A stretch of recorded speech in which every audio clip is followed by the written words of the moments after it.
Hello everyone. We're having a look at theme 2, writing and city life, which is basically the Mesopotamian civilization.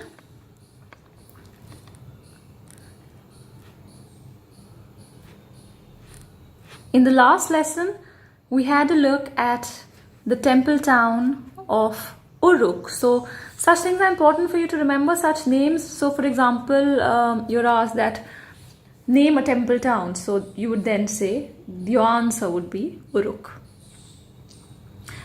Kindly try and remember names of a few gods and goddesses. Inanna is important. She was the goddess of love and war. We saw how we have also found evidences of a defensive wall and depiction of armed horses and victims, and that's what tells us that war was probably happening. Not probably, it was happening. That's so most of the times whatever things are depicted as paintings or sculptures, especially scenes that are made, we can be sure that such things were happening at that time or were present at that time, and that is why people have made them. Not even for Mesopotamia, even if you go way back to what we had to look at in the first chapter, early man, early humans, their cave paintings, well, when they drew certain animals, they probably saw them, and that is why they were drawing them.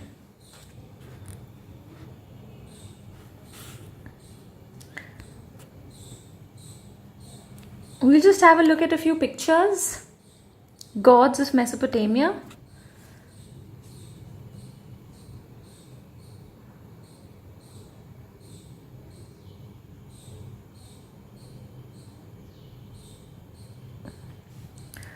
On the right hand side, you can see a figure,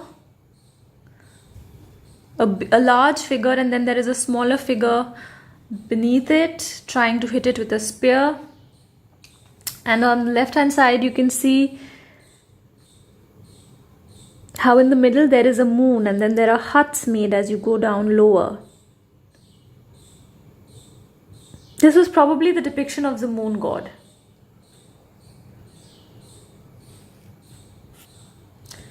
This is a ziggurat. A ziggurat was a temple basically. This is a ziggurat of Mesopotamia.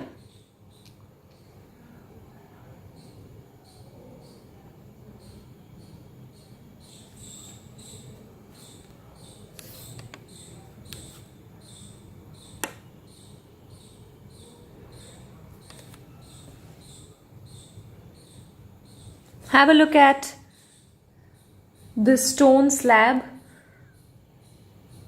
on the right side.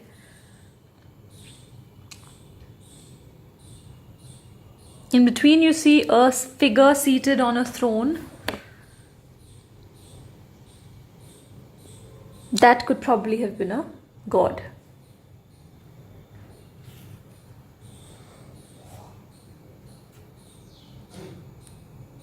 Some more gods. I've just named one for you, which is the moon god of war, and Inanna, the goddess of love and war.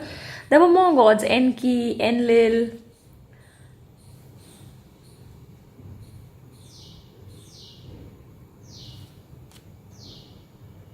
These are the sculptures that have been found, and we believe that they were portraying the various gods. The earliest known temple of the south was of circa 5000 BC. I've already told you what this C means. C means circa. Circa means approximately around this date. It's a very small structure.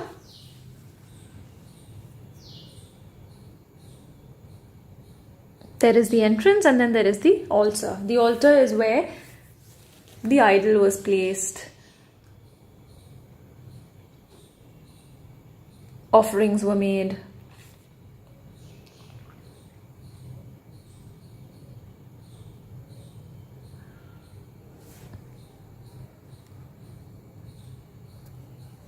This is the temple of a later period of circa 3000 BCE with an open courtyard. A much larger structure. Look closely, you'll be able to identify the walls. The area surrounding it seems higher. You can also see little arches for doorways.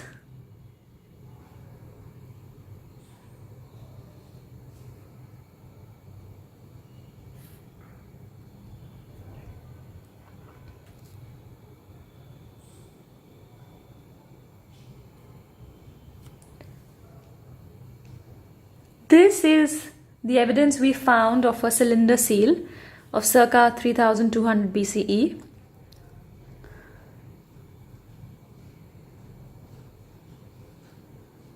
See what it explains.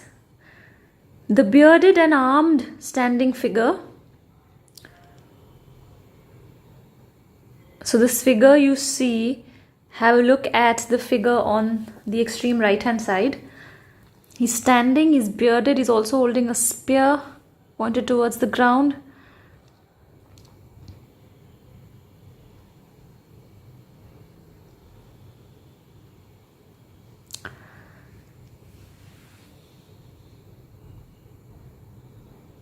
This person is probably believed to be victorious by the way he is dressed and also by the way he is standing. He has weapons, he is standing tall, he doesn't look injured, he looks free in fact.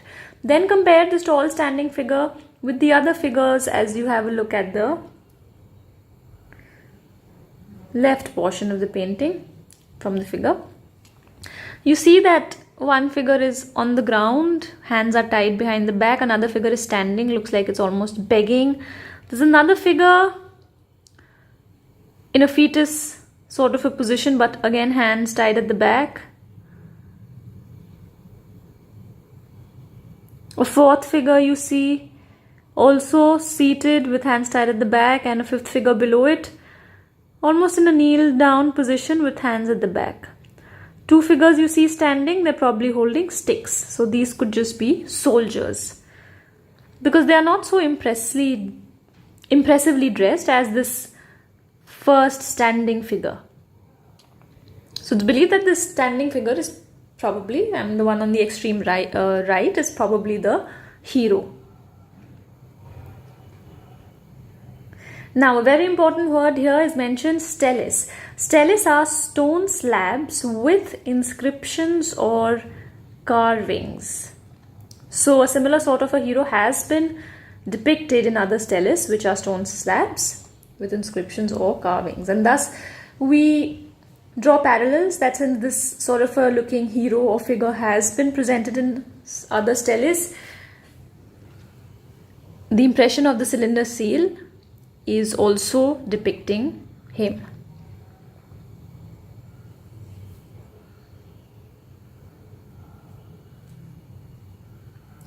Life in the city.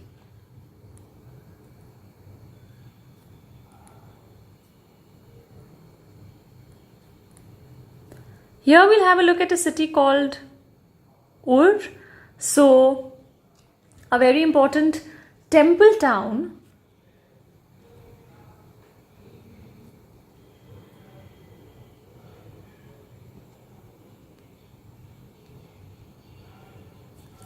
A very important temple town was Uruk. Here we're just having a look at another city called Ur.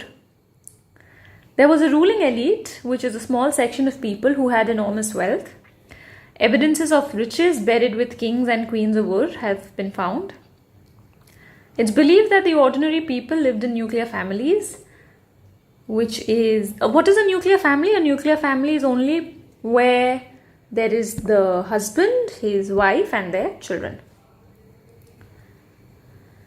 The father, which is the male, was the head of the household, and if the male is the head of the household, it means there is patriarchy. Just the opposite is if a female or the mother is the head of the household, it's matriarchy. For marriage, gifts were given from the groom's, sorry about this typo, family, not gamily, family to the bride's family, which is a bride known as bride price, which is the opposite of dowry. So I'll just explain this concept to you. What happens in dowry? In dowry, the girl's family gifts things to the boy's family. All right, I'm using a very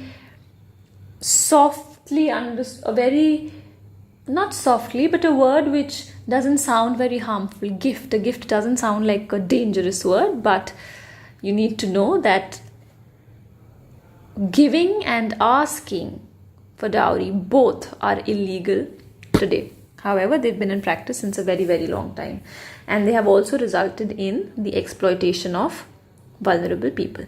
Anyway, at a time when dowry was happening, when the bride's family gave gifts to the groom's family, something of opposite of this was also happening, and that was called a bride price. It means the groom's family was giving gifts to the bride's family. So in Mesopotamia we see that, and this when the groom's family gives gifts to the bride's family, that was known as bride price.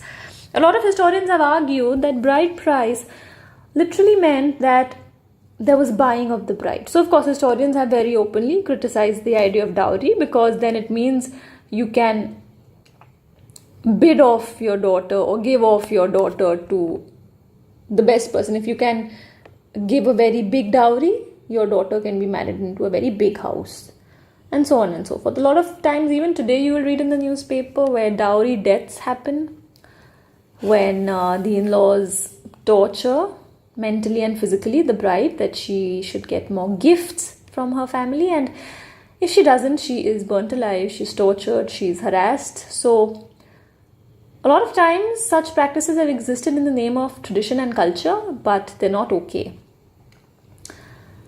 Now the opposite, in bride price also it's been criticized, because it's believed that whoever can give the highest money or highest gifts or best gifts to the bride's family, the bride will be married there. Once again, a similar idea of the daughter becoming property or possession or something that can be sold.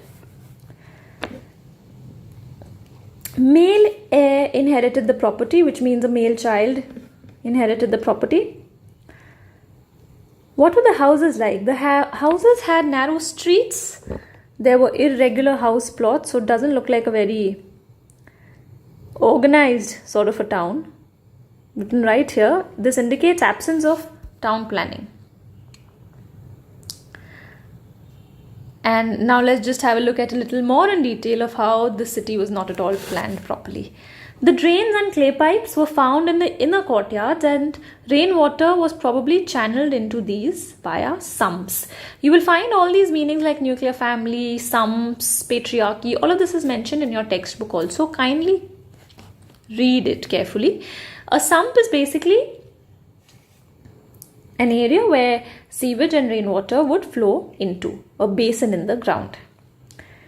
Household refuse or household garbage was swept into the streets, and this made the street level rise, so the mud would flow into the houses. Now, very dirty. I'll tell you how this worked. So,